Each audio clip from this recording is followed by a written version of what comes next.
We want to remember, if we're very thorough in looking at the Bible, Jesus never signed anything. In his entire life, he never signed anything.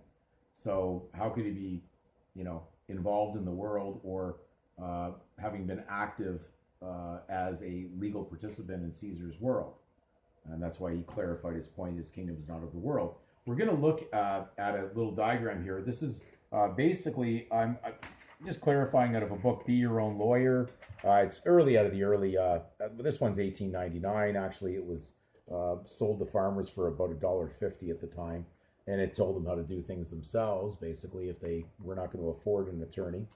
And under signing by mark, a person who cannot sign his own name must request some other party to do it for him. The following will illustrate the usual form. So generally, the lawyers would write basically something like John, and then we'll just use the word Doe as the last name, and they'd put an X in between the two names, and then they would with his hand, they would put an X in between, so they'd use his hand with the pen and hold it and make the X. And then, of course, the lawyer wants him into his game, so of course he's going to help him out, right? He'll give him legal aid to do this.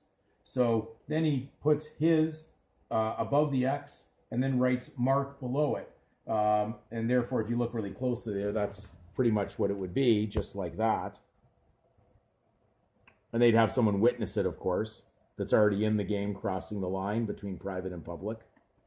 And so I've drawn up a document, and it can take time for you to look at it. So this kind of gives the whole scene. So we'll just look at that very quickly. You can, take time to look at that before we'll do next video, which will follow next Friday. So hopefully this gives you enough to chew on and digest for the moment.